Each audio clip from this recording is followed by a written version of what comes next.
വളരെ നല്ല ഒരു ചലച്ചിത്രം എന്നാണ് എനിക്ക് തോന്നിയത്.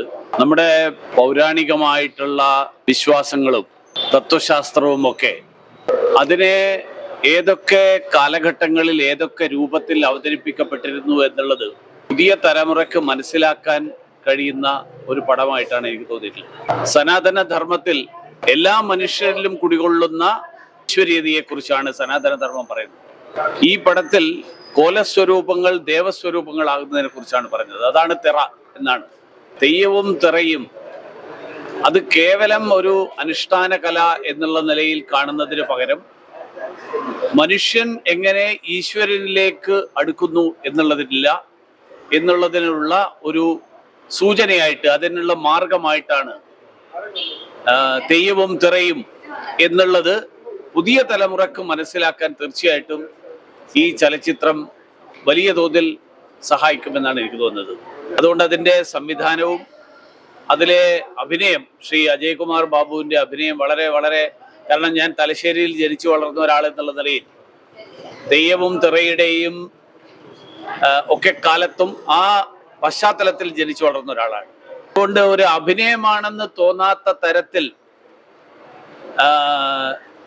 തിറയാട്ടക്കാരനായിട്ട് അജയ്കുമാർ ബാബു മാറി എന്നാണ് എനിക്കത് കണ്ടപ്പോൾ തോന്നിയത്.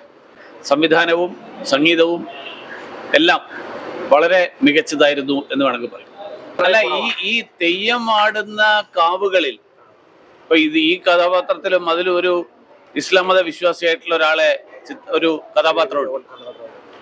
അപ്പൊ അതൊരു തരത്തിലൊരു സൂചനയാണ്. അതായത് തെയ്യവും തിറയും നടക്കുന്ന വേദികൾ അല്ലെങ്കിൽ ആ തിറയാട്ടം നടക്കുന്ന സ്ഥലം, ആ സ്ഥലത്ത് അതിൽ പരദേവതയിൽ വിശ്വസിക്കുന്ന ഏതൊരാൾക്ക് പോയി കാണാം എന്നുള്ളതാണ്, അല്ലെങ്കിൽ അതിൽ പങ്കാളിയാകാം എന്നുള്ളതാണ് അതിൽ നൽകുന്ന സൂചന.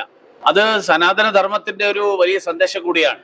സനാതന ധർമ്മം എന്ന് പറയുന്നത് ഇന്നത്തെ നമ്മുടെ മതസങ്കല്പത്തിൽ നിന്ന് വ്യത്യസ്തമായിട്ടുള്ള ഒരു സങ്കല്പമാണ്. കാരണം ഏതെങ്കിലും ഞാൻ വിശ്വസിക്കുന്ന ഒരു ഈശ്വരൻ മാത്രം ശരി, ഞാൻ വിശ്വസിക്കുന്ന ഒരു പാത മാത്രം ശരി എന്നുള്ള ഇന്നത്തെ കാലഘട്ടത്തിൽ നിന്ന് വ്യത്യസ്തമായി എല്ലാ വഴികളും ശരിയിലേക്ക് നീങ്ങുന്നു, എല്ലാ വഴികളും സത്യത്തിലേക്ക് നയിക്കുന്നു. അതാണല്ലോ ഏകം സത് വിപ്രാ ബഹുധാ വദന്തി എന്ന് നമ്മൾ പറഞ്ഞത്.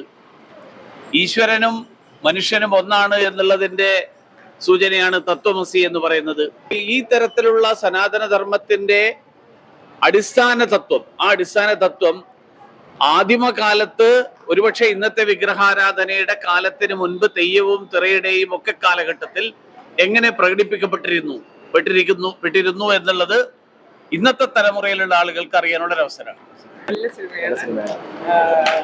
പാരമ്പര്യത്തിന്റെ ഒരു ദൃശ്യവിസ്മയം തന്നെയാണ്. ഇപ്പോഴത്തെ ജനറേഷനിലുള്ള കുട്ടികൾക്ക് ഏറ്റെടുക്കാനായിട്ട് സാധിക്കും. അല്ല, ഇതൊക്കെ കാണുകയും അറിയുകയും ചെയ്യുമ്പോഴാണല്ലോ അവർക്ക് കൂടുതലായിട്ട് ഇത്തരം കാര്യങ്ങൾ അറിയാനായിട്ട് ഒരു പ്രചോദനം ഉണ്ടാകുന്നത്. അത് വളരെ നന്നായിട്ട് ഈ ചിത്രത്തിലൂടെ അനുഭവിക്കാൻ കഴിയും.